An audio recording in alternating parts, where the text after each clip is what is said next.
She has done some Broadway stuff. I shouldn't say that. Mamma Mia, she is great. She's gonna knock your boots off, but keep your shoes on. Chloe Kounadis, come on. Oh, that's her name.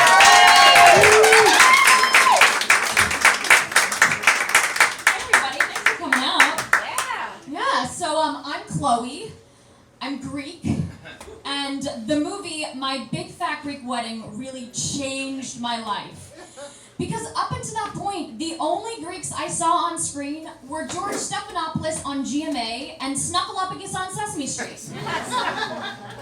My mom was like, Chloe, you see the hairy Muppet with the long eyelashes and the long name? Snuffleupagus? He's Greek. The Greeks invented Muppets. Representation matters, people. All of my cousins have like very elaborate Greek names. We have Kyriaki, Efrosini, Lemonia, and I just feel like I got off way too easy with Chloe. So I asked my mom if I was a boy what she was gonna name me, and she was like, oh, we would have named you after both your grandfathers. You would have been Kounadis Michali Kounadis. Oh. Because had I been Konstantino Michali Kounadis, my life just would have had a different trajectory. Because Konstantino Michali Kounadis sounds like the president of like an Olympic committee or the CEO of Chobani Yogurt. But I feel really confident that there's no way he would have been like an influencer because Konstantino Michali Kounadis is just like the worst handle of all time. No one else in my family is a performer, but my yaya, my grandmother, likes to do this really dramatic monologue when I come to visit her. Let me see if I can do it for you guys. It goes like this. Chloe, I wish he would just take me already. I know more people up there than I do down here. My family is so busy. No one ever comes to see me. I have no joy. Lady Gaga better watch out because this old Greek lady has Oscar buzz. The last time I was home, I went to see Yaya for lunch, and she served me spanakopita, which is this delicious Greek spinach pie. I looked down, I was like, Yaya, this looks really weird. Your spanakopita is usually layered, and this one's in like a spiral shape. Is it homemade?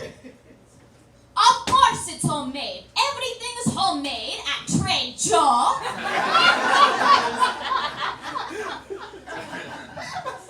My parents were like super strict when it came to language in our house. Yeah, I went to middle school thinking stupid was the S word. But I had one loophole because the Greek word for lentils is phakes.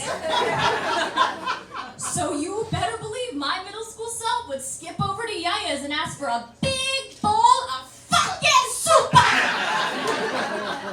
I clearly had way too much misplaced enthusiasm, so my mom was like, yeah, we're gonna call it swear bean soup instead. Cool, thanks. I love living in New York City. I feel so happy to be a New Yorker now. There's so many characters here, you know? There's this one guy, I see him all the time. Maybe you guys have seen him, Boombox Guy? Yeah. Like, this is a human being who walks around with a boombox playing whatever he wants. And I am just amazed by that level of confidence. Like, that guy's my hero. So now I've been walking around Washington Square Park with a boombox playing Fresh Air with Terry Gross on National Public Radio. Like, these shoulders were built for an NPR tote bag, and you know it. I got married at 25. I know. Oh, thanks, guys. I know in New York, everyone's like, oh, wow, you're like a child bride. But the thing is, like, in my hometown in Boston, I should already be my daughter's Girl Scout troop leader and, like, selling Mary Kay products on the side. During those very early days of the pandemic, I did get sick. Yeah, I tested positive for a case of baby fever. I was feeling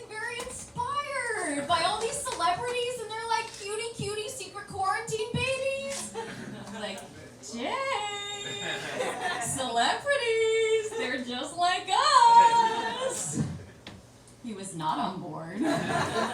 So instead, we adopted a small dog with severe anxiety, and I started nannying. One of my friends this week called me for advice, and she was like, Chloe, can I date a DJ if I hate going to clubs? If he's vegan, should I also become a vegan? And is a month of hooking up with him too early to introduce him to my parents? And finally I was like, Isabella, I don't know how to say this, but the credits don't transfer, honey. Just because I have a master's degree in Jake studies doesn't mean I can help you major in plant-based DJs named Brandon. I think we all can agree that Zoom really sucked. Yeah. But I would like to offer one thing that I think benefited from being on Zoom, and that is Zoom yoga. I took my first in-person yoga class this week, and I spent the entire class trying not to fart. I went to yoga to harness my inner Gwyneth Paltrow, and I was just confronted by my inner Shrek. So this is my PSA. Fake supa is not a great pre-yoga meal.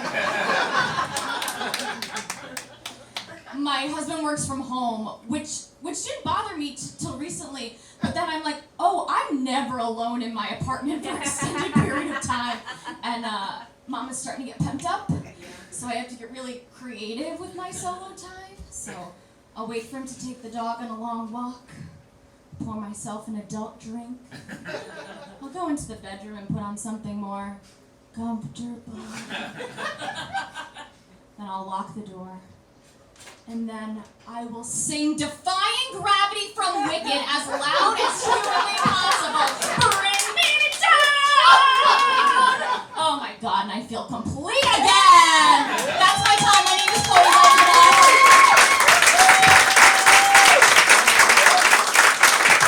Oh, give it up for Chloe.